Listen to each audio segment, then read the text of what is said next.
this is another super quick and easy soup. It's Even the simple quicker. and smooth asparagus soup. And this is a great, again, basic recipe that works well with all vegetables. You could substitute broccoli, you could substitute tomatoes, you could substitute corn and shucked off the cob. Just whatever's in season, whatever you like, cauliflower, celery, you name it, roasted peppers, it all works. So, what we're going to do is very much similar to what Lizzie did.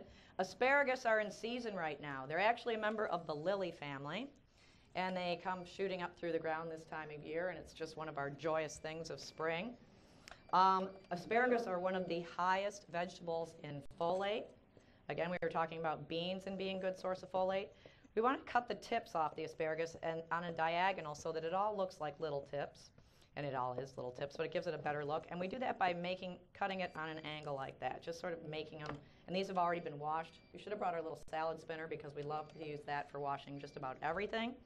And we reserve the tips off to the side and cut the rest of it just in like 2-inch chunks. That's not going? No. Well, that's odd. Is there a technical person? Yeah. Okay, we'll just leave it for a second. Maybe it'll heat. It's a stainless steel pot, so it should be working. Well, we'll pretend that it's working. And it keeps turning itself off. How cute. Maybe try to unplug it and replug it in. Maybe that'll work. Okay, like Lizzie was saying, cutting an onion, super easy. Lop off the top. Always set things on their flat surface to cut it so they don't go rolling around. Cut it in half. Take the first layer of that that's next to the paper layer off. Because generally it can be a little bruisey or moldy like that, or cut. And it's kind of tough. Again, go around. We're doing it this way.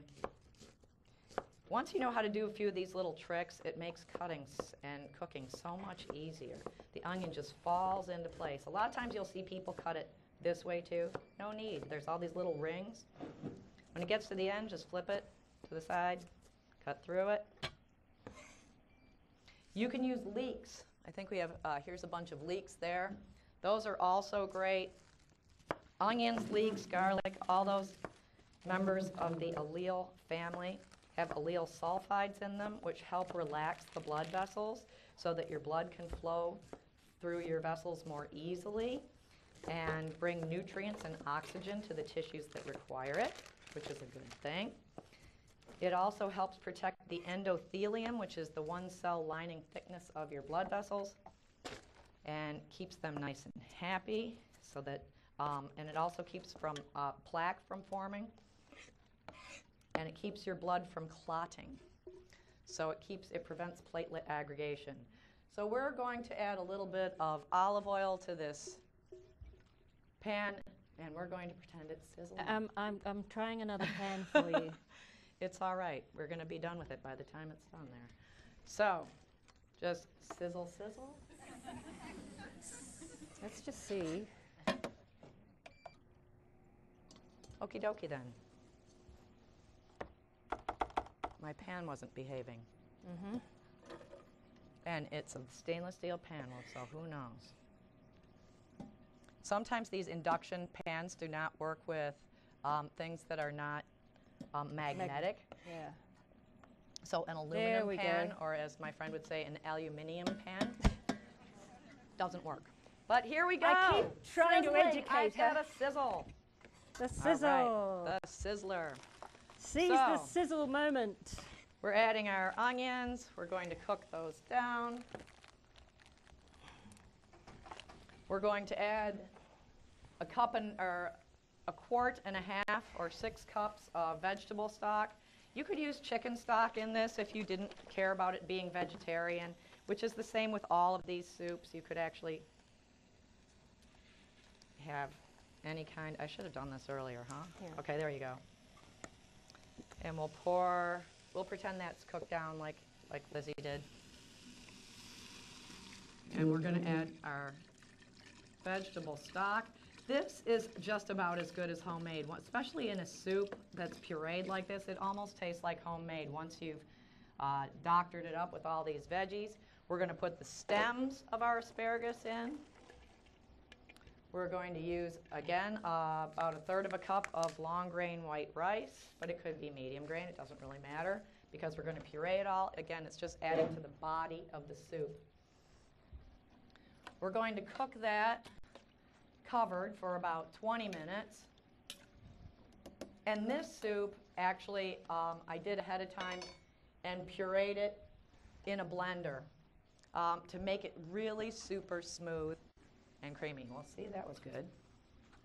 That was worth it. All right, so I'm going to show you back here.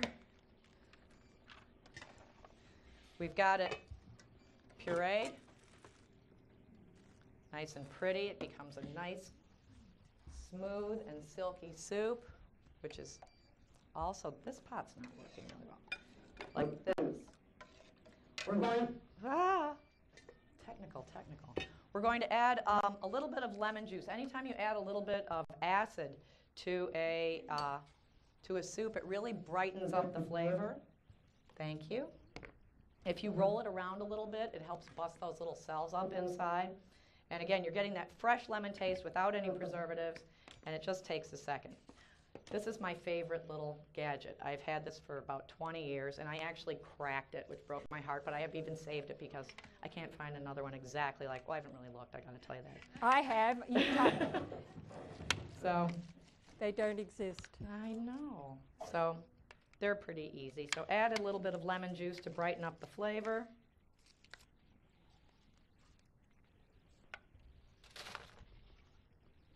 Right in there. Season it with a little salt and pepper. You're allowed to have half a teaspoon of salt. Most of your sodium is coming, 75% of the sodium in your diet comes from processed food. So if you're eating fresh fruits and vegetables, and I just maybe used about 1/4 of a teaspoon in this, and it's going to serve at least 6 people. A little pepper. Pepper.